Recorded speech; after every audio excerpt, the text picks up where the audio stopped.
Thank you so much for joining us today. I know this isn't the sort of right time for a real in-depth discussion about your vision for the club and stuff like that. So if there's anything you can't touch on, I know you said it's not a problem. Just appreciate you sort of coming on. So we had the statement yesterday, which maybe worried a few of us. So what can you tell us about that?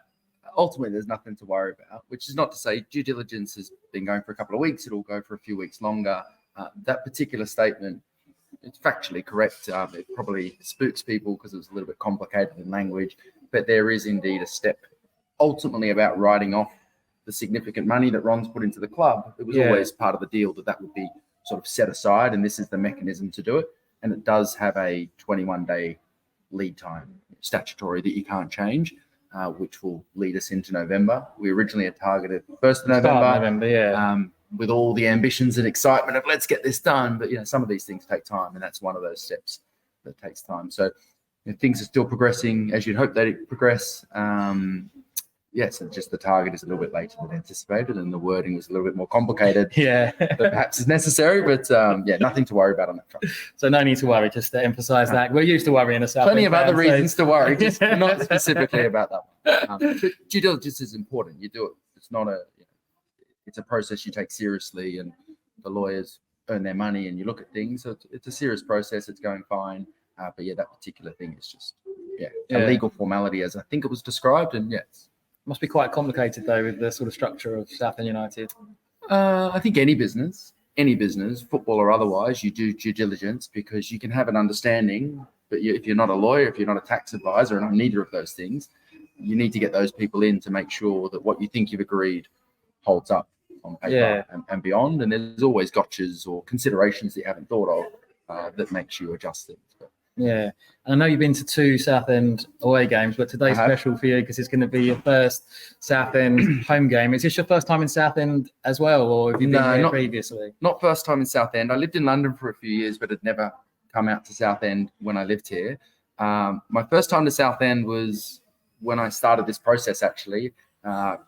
I was in Mallorca. I contacted the broker and had some conversations. And then 3 days later, I flew into Southend for the first time, met Tom Lawrence, met John Still.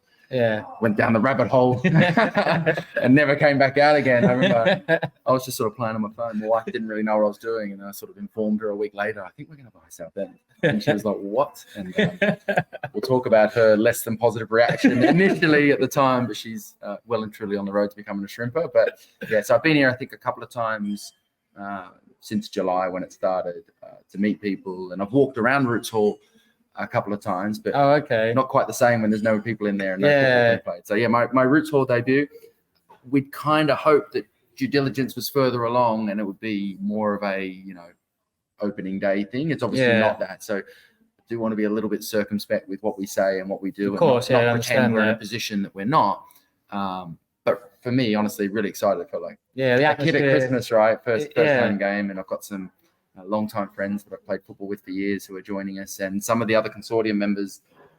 We're going to sit together and watch it. We haven't yet to meet in person, so So I didn't realise that until we spoke the other day that you physically haven't met some of the consortium, which has really got this deal together. Is more than me than business, but it seems quite unusual for that to be the case.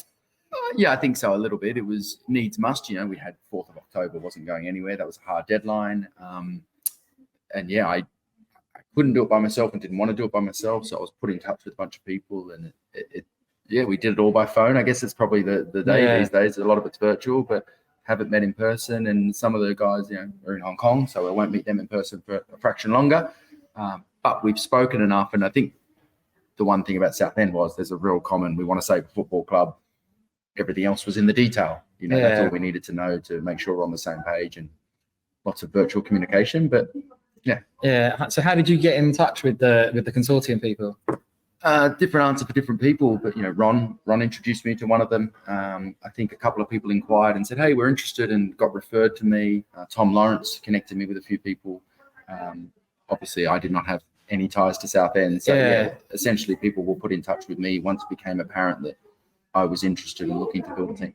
Yeah, but you're a big football fan, aren't you? So that's why it's exciting. Massive football fan, Arsenal traditionally. We won't hold that against you. That's all right. I was saying that, love Arsenal. I've always followed Arsenal, but ever since Southend, there's only so much footballing interest you can have. So I find myself watching, if Arsenal and Southend are on at the same time, I've been choosing Southend. Oh, I'll let you off now. Then you've redeemed yourself there. Honestly, but yeah, I've always grown up with football, particularly English football. I'm Australian, but my dad's British. So he's a QPR fan, the poor fella.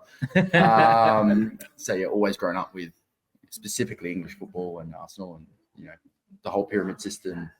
Like a lot of people tracks, we don't have that in Australia. Promotion, relegation, etc. So yeah. I've seen you watching all the games on the stream, and you seem to be, every time you watch it, it seems to be somewhere else in a different country. It always seems to be quite glamorous, all the different locations where you're watching from. Yeah, I'm just trying to make sure that no one can find me for now, right? But, no, it was interesting. I mean, I think it was 11th of July-ish that I first inquired. I had all these trips planned. So I'm away in November, for example, back to Australia for a bit for a wedding. How's the dog? That's my dog. Oh, really? It's Poppy, yeah. Come back to say hello, Poppy. So yeah, I had all these trips planned, right? With different people and people flying in from different places. So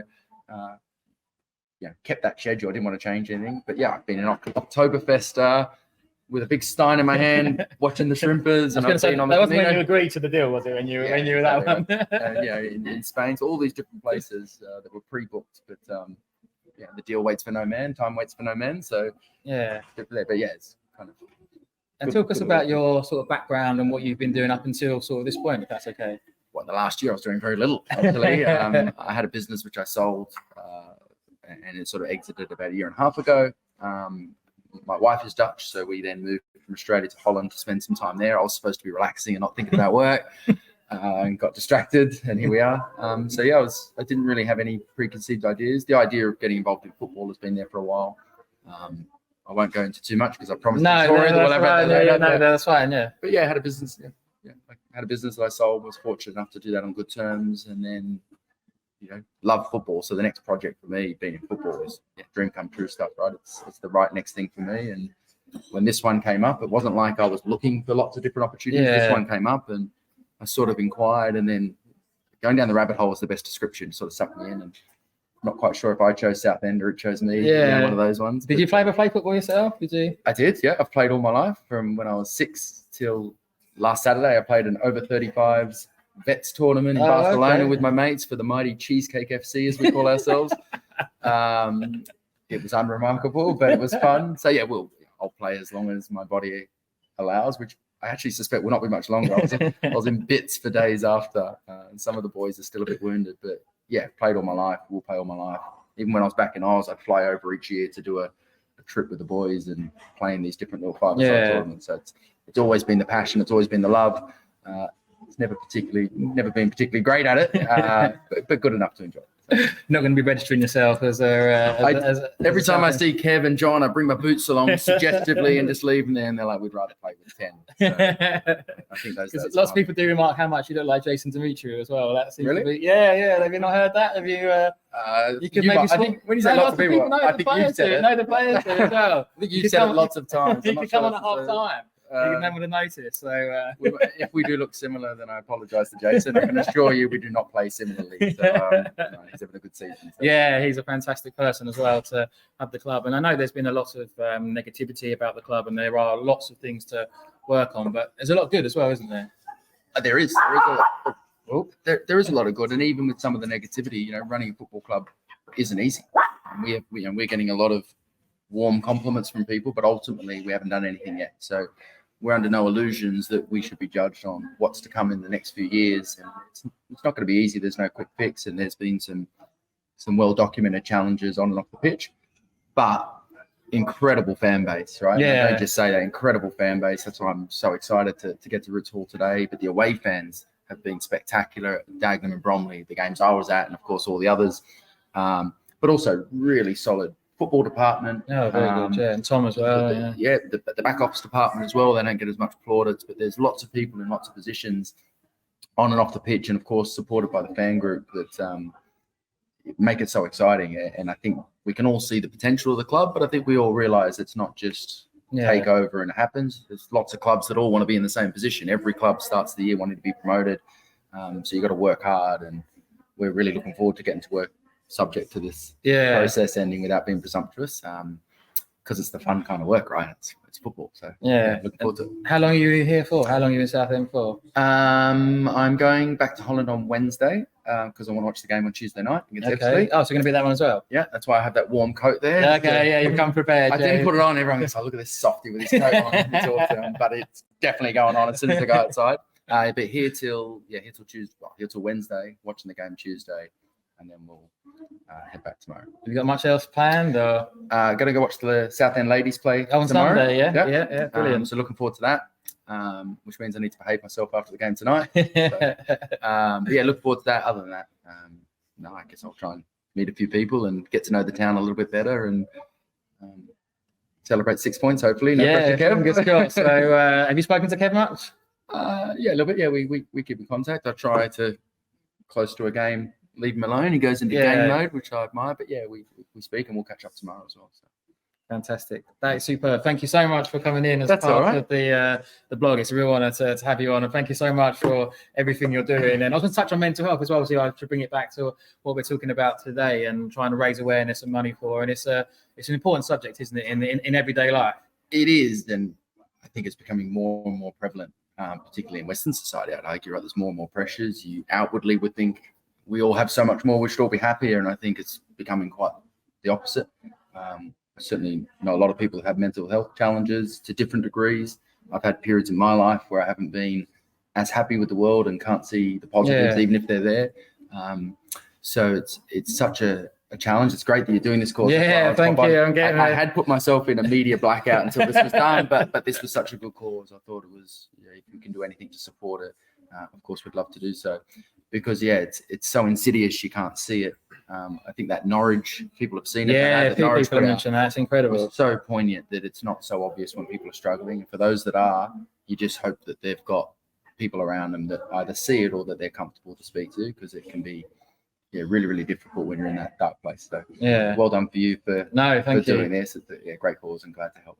Brilliant. So, man, that is great. Thank you very much indeed for your time. Thank you for coming by. I'll just get a quick picture of the stream. I've done it with everybody. So if that's okay as well, I'm just doing it off the screen. So if you sort of look.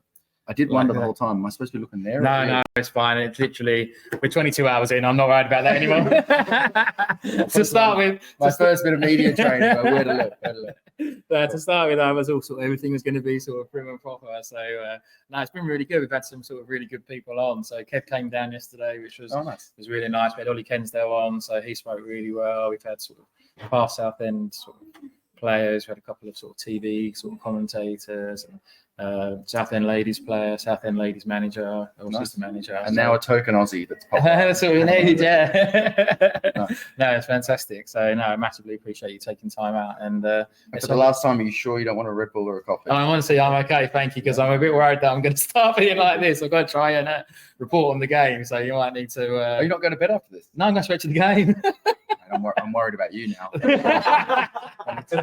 Start a separate cause for Chris, right? Well, good on you, mate. We'll see you down at the Yes, definitely. Thank you very much indeed. All right.